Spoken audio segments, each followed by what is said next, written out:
Les trésors d'Isis.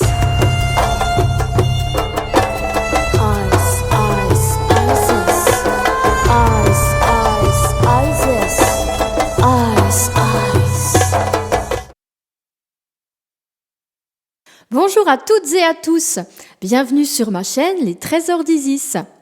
Je vous rappelle que vous pouvez trouver minéraux, bijoux de conception artisanale, articles spirituels, purification sur l'Égypte antique, mais également des box spirituels et bien-être. N'hésitez pas, rendez-vous sur ma boutique en ligne, les-trésors-d-isis.fr. Vous avez la petite adresse qui s'affiche, paf, juste là sur votre écran. Aujourd'hui, je vais vous faire un petit topo sur la lithothérapie. Qu'est-ce que la lithothérapie ? Le terme lithothérapie signifie soin par les pierres. C'est un type de thérapie alternative naturelle et énergétique. En effet, il faut savoir que les minéraux émettent naturellement une résonance, une vibration. Chaque pierre a sa propre énergie en fonction de sa composition chimique, de sa structure et bien sûr de sa couleur. Le but de la lithothérapie est d'apporter un mieux-être, aussi bien sur le plan émotionnel, psychologique, mental que physique et spirituel. Bien entendu, la lithothérapie ne doit en aucun cas ne se substituer à un traitement médical. Les minéraux agissent également sur nous et notre mieux-être grâce à leur beauté, leur couleur, leur forme particulière. D'ailleurs, chacun d'entre nous a ses couleurs préférées et probablement ses pierres préférées, sa pierre de prédilection. C'est vrai que les regarder nous procure un sentiment d'apaisement, de mieux-être. On ne s'en lasse pas. D'ailleurs, nous avons tous et toutes une pierre ou plusieurs pierres avec lesquelles nous nous sentons bien et d'autres avec lesquelles nous ressentons un certain sentiment de malaise. Ou rien du tout. Si après plusieurs jours passés avec votre pierre, vous ne vous sentez pas bien, c'est que la pierre n'est pas faite pour vous. Vos énergies ne concordent pas et ne sont pas en osmose. Cela peut arriver parfois, notamment avec l'obsidienne, entre autres, qui est une pierre très forte et puissante de protection, mais également d'introspection. En effet, cette pierre fait ressortir en nous des choses enfouies au plus profond de nous. Si vous n'êtes pas prêt, vous ne vous sentirez pas bien du tout au contact de cette pierre. Ce n'est qu'un exemple parmi tant d'autres. Parlons maintenant de la géométrie sacrée cristalline. Il existe 7 systèmes cristallins qui s'apparentent aux 7 formes primordiales de la géométrie sacrée. On y va, vous êtes prêts ? Système cubique, quadratique, hexagonal, rhomboédrique, orthorhombique, monoclinique. Nous pouvons parler de géométrie sacrée cristalline. Il faut savoir que les atomes qui constituent les minéraux ne sont pas rangés de manière aléatoire, mais sont disposés en réseau bien rangés.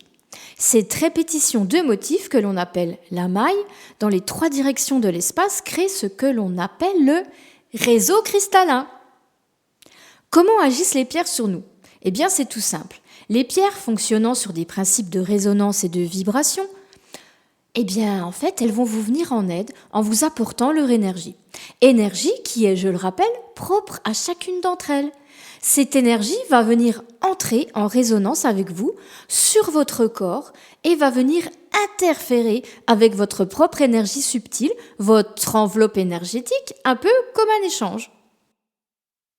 Petit aparté, je vous conseille de toujours bien prendre soin de vos pensées, de ce que vous dites, de vos paroles, qui peuvent devenir des formes pensées et venir parasiter votre champ vibratoire et créer ainsi des situations stressantes à effet boule de neige, d'où le phénomène d'action-réaction.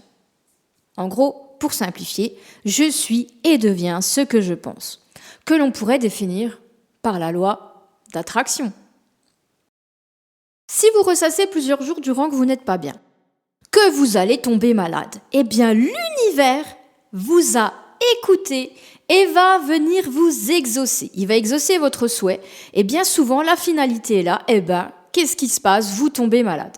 C'est pour ça que je vous conseille d'essayer de penser positivement, sans méchanceté, sans dire du mal des autres, sans ressasser. Essayez de toujours visualiser des choses positives, je sais que c'est pas facile. Tout ce que l'on dit tout ce que vous dites a un impact dans l'univers qui va forcément venir se répercuter sur vous à un moment donné, en bien comme en mal. Mais revenons à nos pierres. Les pierres vont donc réguler votre énergie et la fluidifier afin qu'elle circule mieux en vous. C'est pourquoi il est absolument nécessaire de prendre bien soin de vos pierres en les purifiant et rechargeant régulièrement. Ces pierres vont améliorer votre état en essayant de lever les blocages divers et variés qui souvent peuvent être responsables de maladies, mal-être et maux divers. Les pierres, en fonction de leur couleur, composition chimique et structure cristalline, peuvent vous apporter différents types d'énergie qui peuvent être les suivantes. Attention, la liste est non exhaustive, sinon on en a pour la semaine.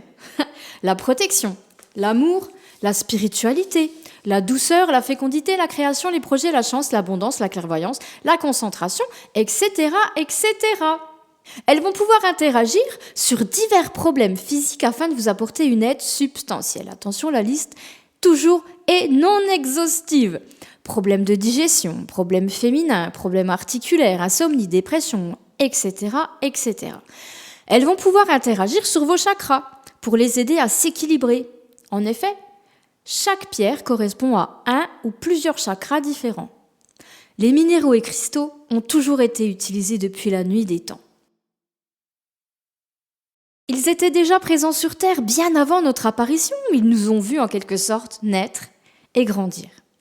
Il y a plus de 5000 ans de cela, les anciennes civilisations étaient déjà fascinées par tant de beauté et de vertu et attribuaient un pouvoir magique à certaines d'entre elles, et étaient déjà utilisées comme talismans pour leurs diverses propriétés curatives et magiques. Elles étaient également beaucoup utilisées en ornement, par exemple le lapis-lazuli présent sur le masque funéraire de Toutankhamon, en bijoux, etc., etc. Certaines pierres également étaient broyées et utilisées comme pigments pour la peinture, le maquillage, comme par exemple l'hématite. Je vous souhaite plein de bonheur dans ce monde si merveilleux qu'est le monde minéral. Je vous envoie plein d'amour et de good vibes. Et je vous dis à très bientôt sur ma chaîne et n'hésitez pas à aller faire un petit tour sur ma boutique, les trésors d'Isis.